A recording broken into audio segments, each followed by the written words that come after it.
¿Qué tal? Buenas noches. Economía del país, trabajo del gobierno a punto de cumplir su cuarto año y otros temas analizamos hoy a las 8 en punto.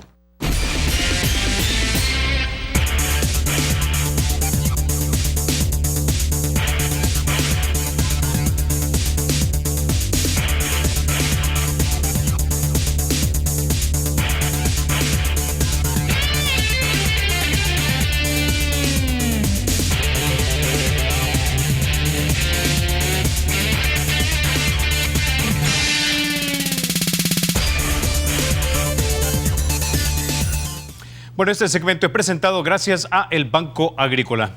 Vamos ahora con lo del día. Bueno, Funde presentó hoy el informe de economía fiscal del cuarto año de administración del presidente Sánchez Serén, en el que mencionan cómo el flujo de ingreso de inversión extranjera ha tenido un cambio positivo para la economía del país.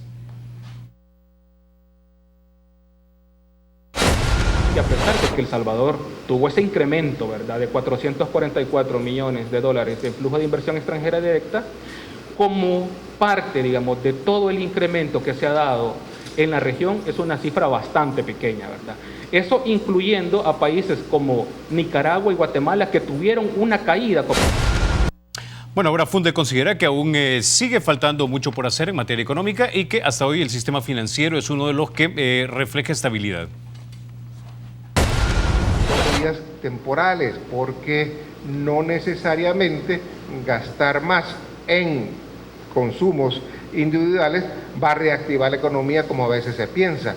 Lo que hace ciertamente, y eso es la parte positiva, es alivia un poco a la economía familiar, pero no necesariamente la reactiva. Ante una caída de los depósitos por riesgos macroeconómicos, por un shock externo, por una crisis social, por una crisis política, el sistema financiero está suficientemente respaldado. Bueno, y para hablar precisamente sobre este y otros temas nos acompaña esta noche don Roberto Lorenzana. Él es el secretario de Comunicaciones de la presidencia de Sánchez Serén. Don Roberto, como siempre, bienvenido a 8 en punto. Mucho gusto.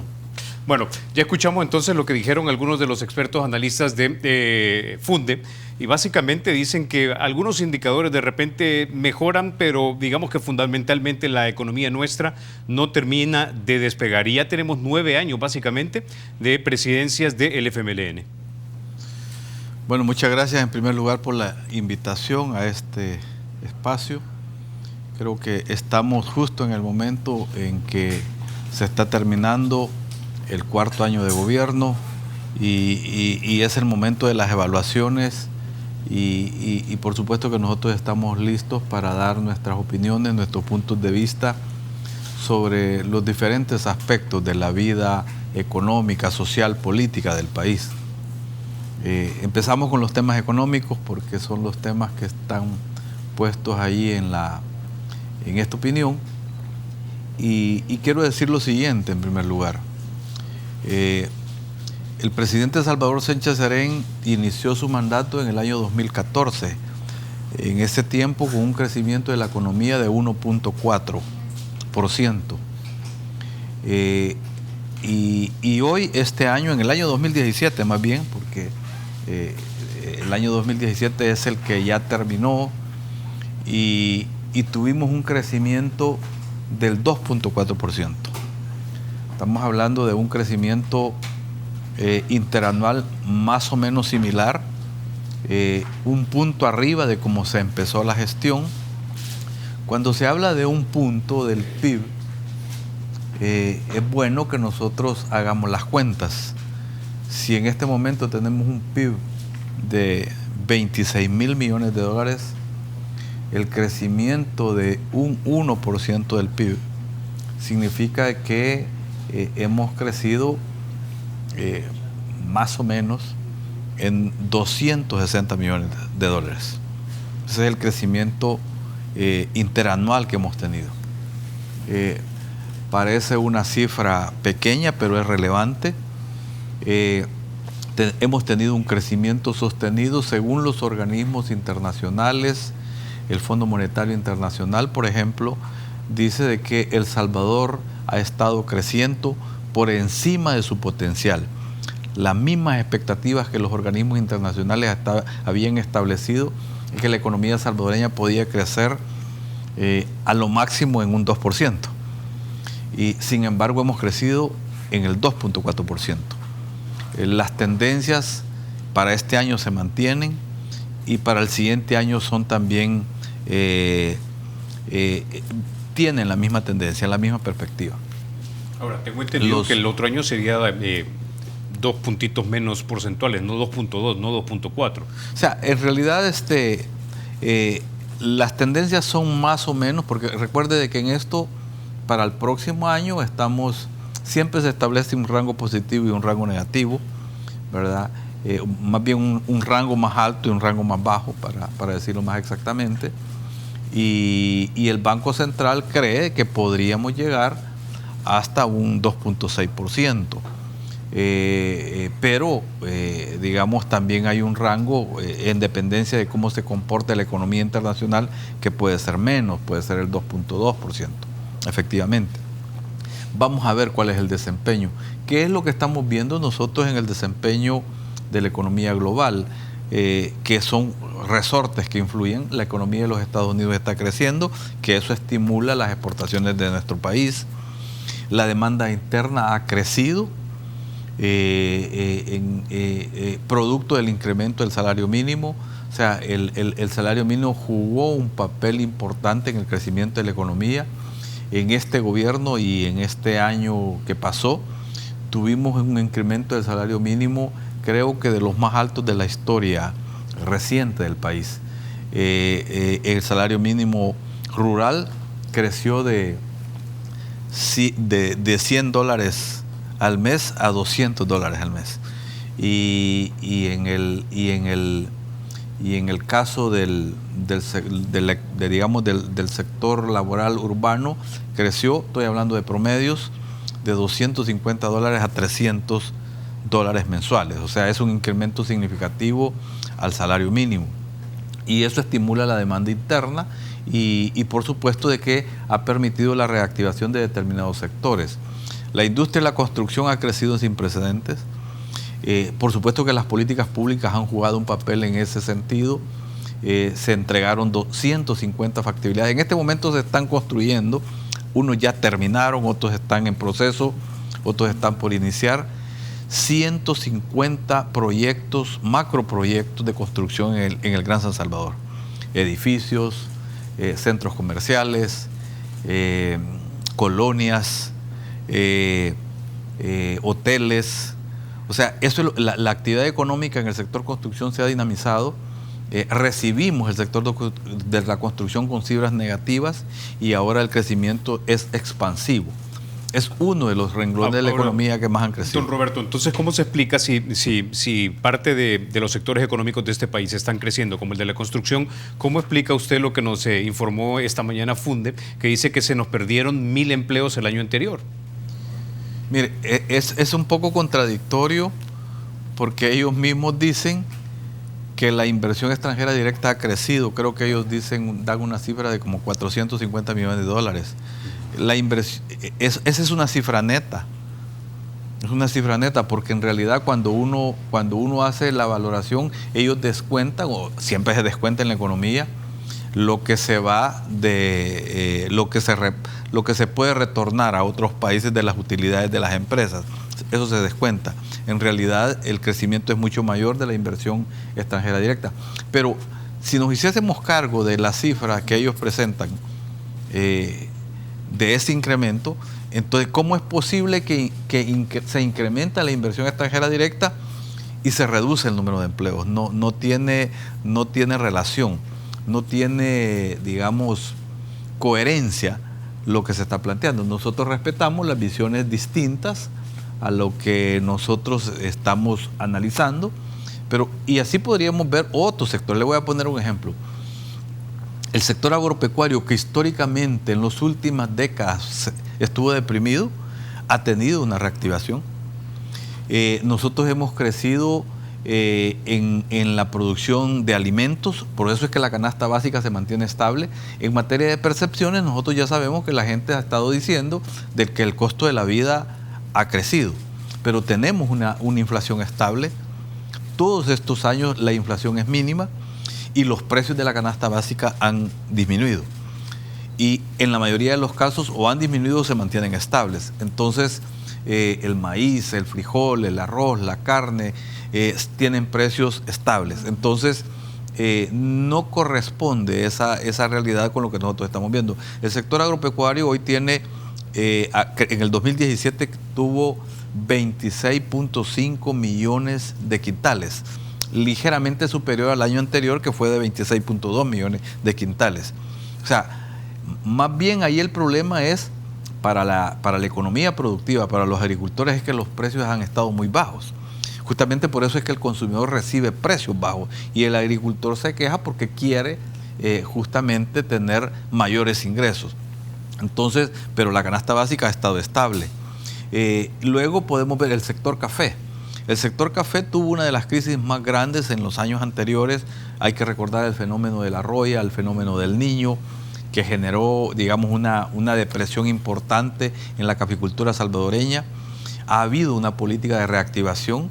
Solo en lo que va del presidente Salvador Sánchez Serán se han entregado por parte del gobierno más o menos unos 50 millones de plantas de café resilientes al cambio climático, altamente productivos, resistentes a la roya.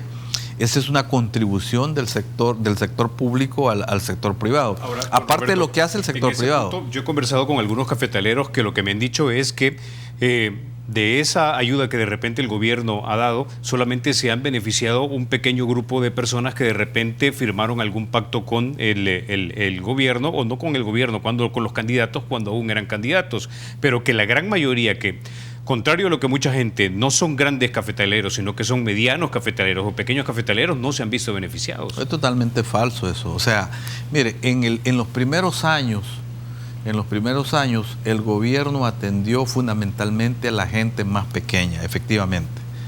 A los a los pequeños agricultores se les entregaba un equivalente de 3.000 plantas a cada quien. Aparte de los insumos en los fungicidas, los fertilizantes foliares que siempre el Ministerio de Agricultura ha estado dando. Ningún otro gobierno, solo en estos gobiernos es que se ha estado dando. Antes no se daba apoyo en esa dirección. Y ahora, este año, por ejemplo, como ya los pequeños agricultores prácticamente han completado sus siembras, son fincas, los pequeños tienen fincas de 3, 5 manzanas, ahora sí ya se está atendiendo otros sectores que tienen niveles de ingresos. Para este año, que se entregó este día justamente la entrega de plantas de café, se están entregando hasta 15.000 plantas de café, de las mejores variedades, altamente productivas, resistentes a la roya. Y de tal manera de que no es cierto eso, y eso se puede constatar en el terreno.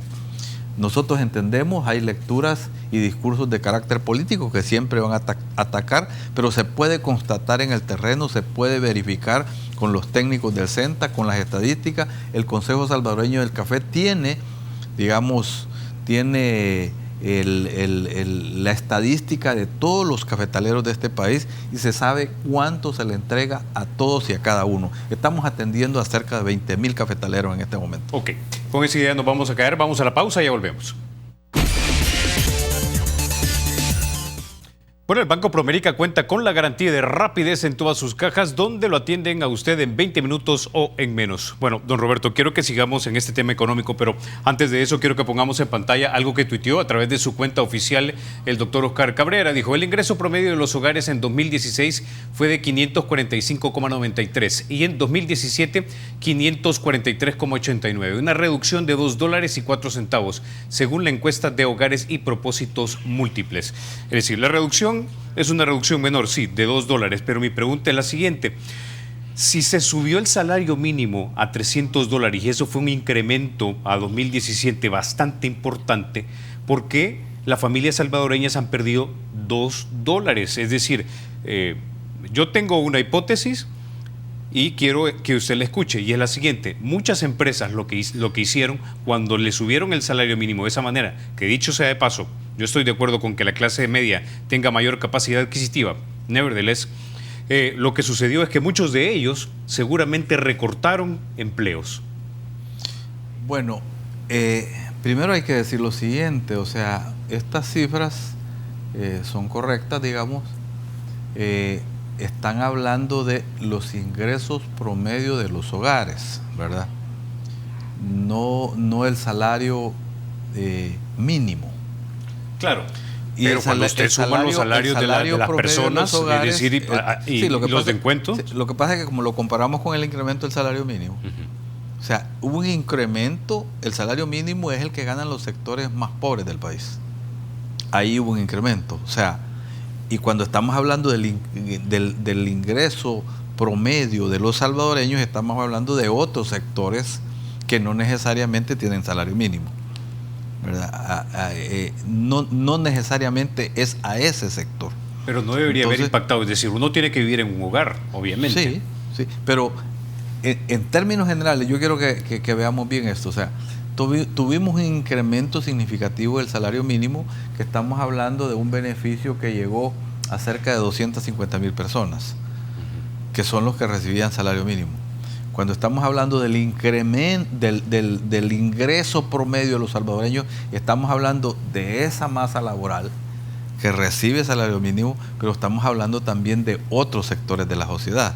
O sea, no es a ese segmento necesariamente que a lo que se refiere la caída del ingreso. ¿Verdad? La caída del ingreso pudo haber sido en otros sectores, pero no. ¿Cómo es posible que hoy la gente recibe más salario, el salario mínimo, y tiene menos ingresos en esa familia? Lo que pasa es que ahí estamos hablando de un promedio y esa comparación no se puede hacer. Ahora, dicho sea de paso, el promedio, hay 3 medidas: el promedio, la mediana y la moda. Eso, por los promedios se esconden grandes mentiras a veces, grandes verdades. Usted sabe, porque ese promedio puede estar incluso elevado, porque si usted promedia los hogares con muchísima más ingreso en este país, puede ser que nos lleven y nos eleven los números en unos $20. Es decir, que incluso el ingreso real de la gran mayoría de hogares puede ser que sea menos que esto. Miren, son estimaciones en todo caso que siempre hay que tomarlas en cuenta. Recuerde que la encuesta de hogares siempre es una encuesta y que se realiza en un aproximado de 20,000 personas. Se hace una encuesta que técnicamente tiene rigor, por supuesto, pero siempre es una estimación porque estamos hablando de una consulta de 20,000 personas, de una masa laboral que puede andar por 2 millones de personas. O sea, siempre es una muestra. Ok. Bueno, quiero que hablemos ahora entonces acerca de lo que va a pasar con la aprobación, digamos, de estos préstamos y que de repente en la Asamblea Legislativa están como estancados. ¿Qué es lo que está pasando? ¿Ya lograron negociar su aprobación? ¿No? Ejemplo, Rosales, entre otros. Bueno, hablando de esa área, del área social, que siempre, por supuesto, esas inversiones tienen un impacto en el terreno económico, nosotros hemos venido avanzando en el desarrollo de la gestión en acuerdos importantes en materia fiscal, en materia del financiamiento.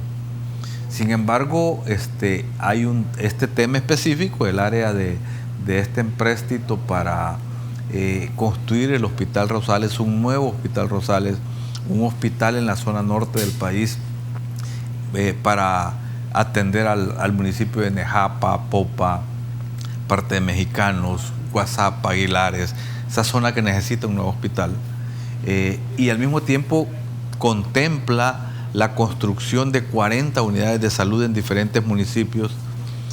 Nos parece incomprensible simplemente que haya una oposición para que ese tipo de inversiones se realice. Arena no ha querido hasta ahora aprobarlos. En el diálogo han venido diciendo que sí están de acuerdo, que quieren hacer ajustes, y nosotros hemos expresado nuestra flexibilidad para hacer ajustes, para mover algunas inversiones en otra dirección, excepto por supuesto los hospitales, que está técnicamente establecido dónde deben de construirse. Ahora, Arena dice que están dispuestos a votar por los hospitales, pero que no están de acuerdo con esa orientación de dinero para los ECOS, los equipos comunitarios de salud. Sí, los equipos comunitarios de salud, a lo que ellos se refieren, son 40 unidades de salud. 40 unidades de salud tienen que tener, por supuesto, también el financiamiento inicial del personal que debe de trabajar ahí. A eso se refieren ellos cuando hablan de los equipos comunitarios de salud. Son 40 unidades de salud que hay que construir para atender mejor a la población. Yo le quiero comentar algo. Esta es una de las cosas más importantes de esta gestión y la gestión anterior. Cuando el expresidente Funes recibió el gobierno, habían en El Salvador 400 unidades de salud. Cuando terminó la gestión del presidente Funes, habían 600 unidades de salud. Y hoy, en el 2018, con la gestión del presidente Sánchez Serén, tenemos 850 unidades de salud. O sea, tenemos más del doble de unidades de salud en 9 años de lo que se había construido en toda la historia en nuestro país. Realmente es una reforma importante para acercarle los servicios de salud a la población y a eso es lo que se oponen, a este pequeño componente de 40 unidades más, cuando se refieren a los equipos comunitarios de salud.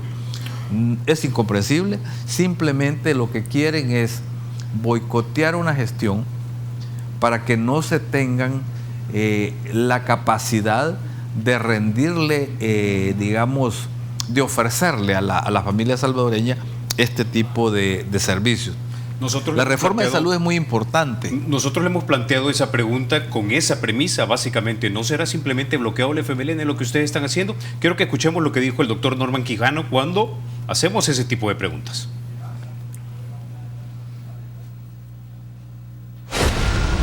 En el caso del rollover, los letes, y uno dice, bueno, ¿y dónde están? ¿En qué gastaron esos 800 millones de dólares? Si es que estoy hablando de cifras astronómicas, que el ciudadano a lo mejor no lo alcanza ni a concebir mentalmente esas cantidades de dinero, y no ves obras en el país, y ves los hospitales desabastecidos, y le vamos a seguir dando la plata a un gobierno que incumple, que no tiene disciplina fiscal. No es tan fácil convencer a 37 diputados, Carlos. Les vamos a limpiar de nuevo la tarjeta de crédito. ¿Se la estaremos limpiando a este gobierno que va de salida o se la vamos a limpiar para el gobierno que entre? Don Roberto. Bueno, en primer lugar me parece, hay una parte que simplemente o no conoce o simplemente se hace el ignorante. Habló de un rollover. El rollover no es nuevo endeudamiento. El rollover es sustitución de una deuda por otra. Lo que estamos haciendo con esos financiamientos es pagando deudas antiguas desde hace 15 o 20 años que hoy tienen vencimiento. Y el rollover es un refinanciamiento, digámoslo así, para decirlo no en inglés sino en español. Entonces me parece que o no sabe o se hace el ignorante, ¿verdad? Okay. El señor presidente de la Asamblea. Entonces, pero cuando hablamos, pero se refiere a los hospitales, o sea, en realidad no tiene ningún argumento. O sea, ahora, ¿cómo es posible que se oponga a la construcción del Hospital Rosales? Y se están quejando de que no hay una cama, que falta un medicamento, y justamente ofrecerle un nuevo hospital a la población, porque la población va creciendo, va creciendo la demanda de servicios. Por supuesto de que las cosas que se han hecho son impresionantes. Mire, ya le hablé de cómo se ha duplicado la cantidad de unidades de salud. Se ha duplicado la inversión en medicamentos. En los tiempos de Arena se invertían 40 millones de dólares en medicamentos. Hoy se invierten 85 millones. Entonces, se ha triplicado la vacunación. Hoy la mortalidad infantil en nuestro país se ha disminuido de manera contundente. La mortalidad materna se ha disminuido. Hoy el 98% de las mujeres dan a luz en los hospitales. Okay. Entonces, ese es un cambio vertiginoso. Han desaparecido enfermedades endémicas en el país. El Salvador es un símbolo en el tratamiento de determinadas enfermedades. Le voy a poner algunos ejemplos. El SIDA, por ejemplo, que sigue siendo una epidemia en el mundo, en El Salvador está bajo control. No hay crecimiento de las estadísticas. Ok, tengo que detenerlo ahí porque tengo que ir a la pausa y ya volvemos. Bueno, gracias por continuar con 8 en punto. Esta mañana, muy sorprendido dejó a nuestra teleaudiencia algunas de las palabras que nos dijo don Medardo, secretario del FMLN. Se lo dijo a Carlos Monterrosa en la entrevista Hermana República. Escuchemos. Hugo Martínez ha pedido más apertura a la dirigencia para trabajar su propuesta de plan de gobierno, pero Medardo González rechaza la solicitud.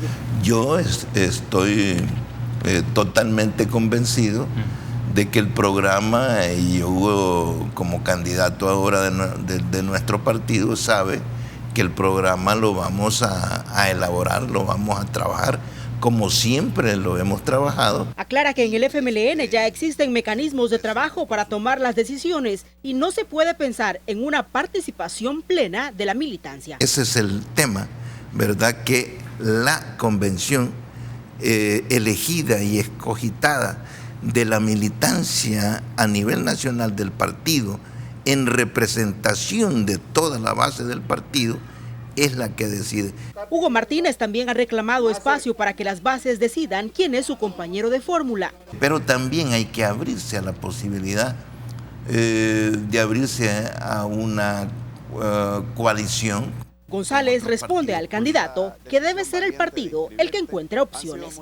Y digamos el candidato Hugo Martínez darnos tiempo, días, horas, para auscultar, para ver, para platicar con otras instancias, para buscar si se encuentra, digamos, una suma que le dé un plus al candidato Hugo Martínez. Dice que no pueden descartar nada, incluso una coalición con nuevas ideas si el partido gana para la vicepresidencia o en una segunda vuelta. Pero sí con nuevas ideas y gana, podría ser una posibilidad. Podría ser, pero quiero decirle algo práctico, en el terreno práctico, ¿no? ¿Para qué coaliciones de aquí a la primera vuelta? Nosotros tenemos nuestro candidato que se llama Hugo Martínez. ¿Habrá alguien más que quiera ocupar el espacio de la vicepresidencia? Yo estoy abierto a ver eso. Pese a los reiterados llamados que hay dentro del FMLN, insiste en que la dirigencia no renunciará, pero aclara que no está pensando en pedir su reelección como coordinador general. Para Teleprensa, Canal 33, Guadalupe Bonilla. Bueno, don Medardo, esto es... don Roberto, perdón. ¿Por qué no dejan a don Hugo que monte su equipo técnico y él diseñe su plan de gobierno de acuerdo a lo que él cree que es lo mejor para este país? No, yo lo que creo es que en realidad va a haber un diálogo. Digamos, yo no estoy en este momento en la dirección del partido, pero creo que va a haber un diálogo para, en base a los mecanismos institucionales del partido, resolver estas cosas. No son cosas difíciles de resolver. Creo más bien que hay que celebrar en este momento la decisión que tomó el partido de escoger un nuevo líder. Ha surgido un nuevo líder en el país, que hay que darle todo el espacio necesario para que pueda tomar decisiones. El partido lo va a acompañar. Por supuesto que el partido es una fuerza política determinante en todo esto. El partido tiene una estructura muy fuerte en todo el territorio nacional. La estructura casi entera del partido, el 72% de la militancia votó a favor de Hugo, de tal manera que lo acompaña en esto.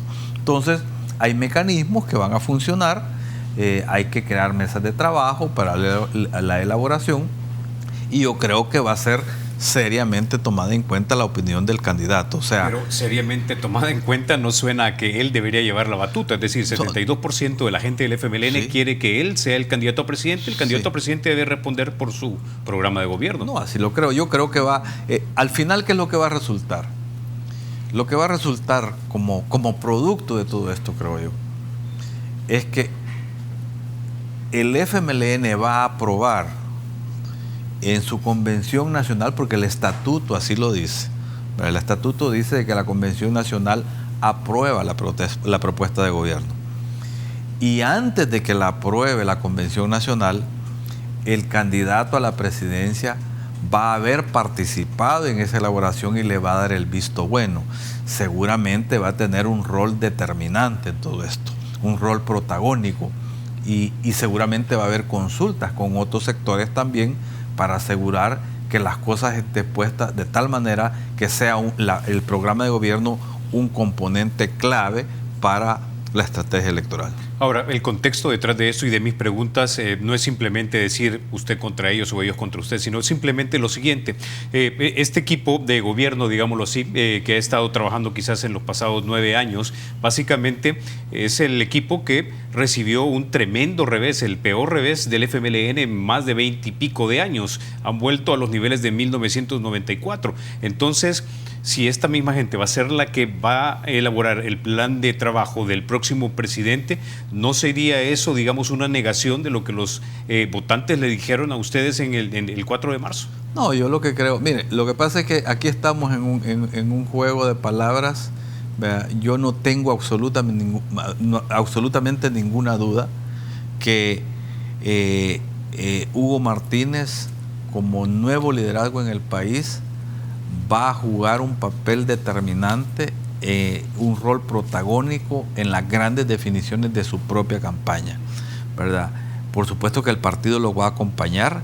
El partido es una fuerza institucional en todo el territorio nacional, lo va a acompañar y tiene que deliberarse. Las posibilidades de alianzas, por ejemplo, se tiene que deliberar. Nosotros tenemos que saber decidir en esa dirección para asegurar que las cosas marchen bien. O sea, yo creo que este no va a ser un tema que va a generar un conflicto. Al final vamos a arribar a las mejores conclusiones. Ok, vamos al tema de las alianzas. A mí me sorprendió que dijesen que no dejaban cerrada la posibilidad de incluso de una coalición con el Partido Gana, cuando el Partido Gana se ha definido como un partido de derecha conservadora. Mire, en política uno no puede decir nunca no a todo, ¿no? O sea, siempre deben de estar abiertas las posibilidades para entenderse y en estos nuevos escenarios hay que tener la cabeza abierta para pensar qué cosas se deben de hacer. Nada está escrito en piedra. Esa es una idea que existe, ¿verdad? Hay otras ideas también que están planteadas que a la hora de la deliberación hay que tomarlas en cuenta, pero nada está en firme ni nada está cerrado. Es decir, una alianza con el señor Bukele no está fuera de discusión, no está fuera de la mesa. Lo que pasa es que, mire, en ese tema hay que comprender una cosa, o sea, Nayib Bukele, que no es nuestro enemigo, él sí nos da un tratamiento de enemigo. O sea, él ha actuado deliberadamente en contra del FMLN, porque su aspiración ha sido ser candidato a la presidencia y tiene legítimo derecho. Tenemos que respetar su deseo de ser presidente, ¿verdad? Pero es prácticamente imposible que haya un acuerdo de coalición en una primera vuelta. Eso es imposible. ¿Verdad? El FMLN ya tomó una decisión en firme, de acuerdo a las leyes de la República, de acuerdo a lo que establece el Código Electoral, y Hugo Martínez es el candidato a la presidencia del FMLN. Si existiese una posibilidad de un entendimiento, en el entendido, nosotros estamos valorando que existe muy seriamente la posibilidad de una segunda vuelta en esta elección. Esa es una posibilidad real, como hubo una segunda vuelta en la elección anterior. Pues en una segunda vuelta uno no puede descartar la posibilidad de tener entendimientos, pero luego de pasar ese periodo. Ahora, ¿y esa posibilidad incluiría que el señor Bukele tome la posición número 1 como presidente y que el señor Martínez pase a ser vicepresidente? Nosotros vemos poco realista esa posibilidad, ¿verdad? Y por supuesto de que nuestra aspiración es ser lo más competitivo posible. Nosotros creemos que las piezas en el ajedrez se están poniendo de tal manera de que Hugo Martínez será el presidente de la República. Mire, si uno hace una comparación de los candidatos a la presidencia que tenemos, hay 3 candidatos ya.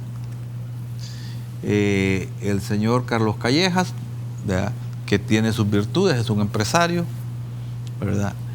El señor Nayib Bukele, que es un hombre muy inteligente, es un comunicador, experto en comunicaciones, pero las cualidades de Hugo Martínez van mucho más allá de eso. Nosotros estamos seguros que es el mejor candidato, ¿verdad? Y en los próximos días, en las próximas semanas, se verá realmente cuál es la reacción del pueblo salvadoreño. Ahorita está surgiendo como un nuevo liderazgo.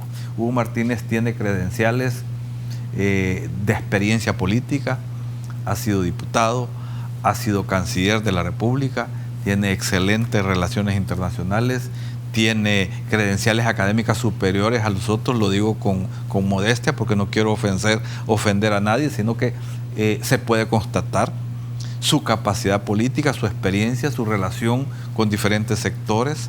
Entonces, nosotros creemos que se va a situar en una nueva dimensión. De tal manera que tenemos total confianza de que el FMLN tendrá la posibilidad de resurgir de las dificultades que hemos tenido. Ok, con eso ya vamos a la pausa y ya volvemos.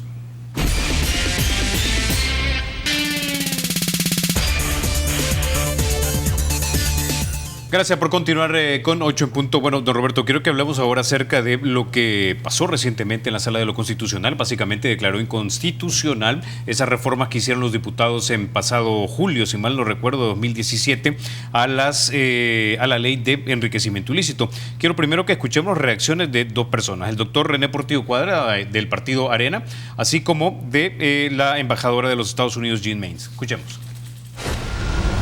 Ese tema es sumamente importante, para mí el más valioso de la sentencia, porque ahora el funcionario que se haya enriquecido ilícitamente y obtenga un bien, mueble o inmueble, o valores de forma ilícita, producto de la corrupción, va a ser perseguido toda la vida y no durante 10 años, como dice la Constitución.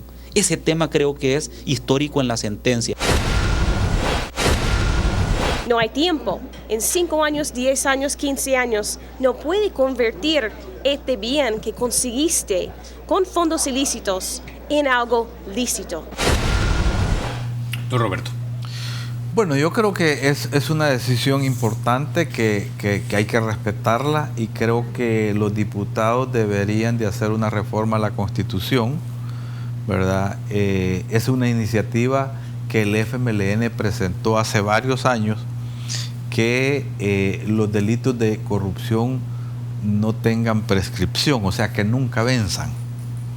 Hoy la Sala de lo Constitucional establece que justamente eso en una sentencia. La Constitución dice de que después de 10 años vencen, pero la Sala en una sentencia dice que no vencen. Entonces lo mejor es hacer coherente la Constitución con esta sentencia, ¿verdad?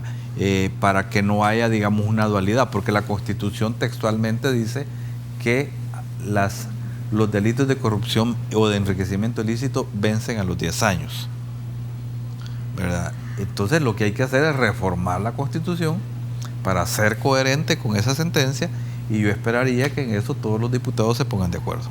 Ahora, ustedes como gobierno obviamente tienen iniciativa de ley en ese sentido. No hemos presentado nosotros esa iniciativa de ley. Correcto, eso lo sé, pero el punto es si ya lo están discutiendo. ¿Se refiere a cuál iniciativa? Iniciativa para reformar la Constitución. Esa reforma de la Constitución fue presentada a la Asamblea Legislativa. Los diputados son los que tienen la iniciativa de ley en materia de reforma constitucional. Deben de ser al menos 10 diputados los que tienen que dar iniciativa de ley. De todas maneras, esa es una idea que ya está planteada en la Asamblea Legislativa, y yo, esta es una opinión personal, por supuesto, espero que se sea coherente con eso, ya que estamos de acuerdo con la sentencia de la Sala. Entonces que se reforme la Constitución y que se establezca, que se quite el techo de los 10 años. Ok, con esa idea nos vamos a quedar. Don Roberto, gracias por haber estado esta noche aquí en 8 en punto. Muchas gracias. Bueno, ustedes, amigos, se quedan con la programación de Canal 33. Soy Carlos Toledo, gracias por vernos. Recuerden, la República es de todos y hay que cuidarla.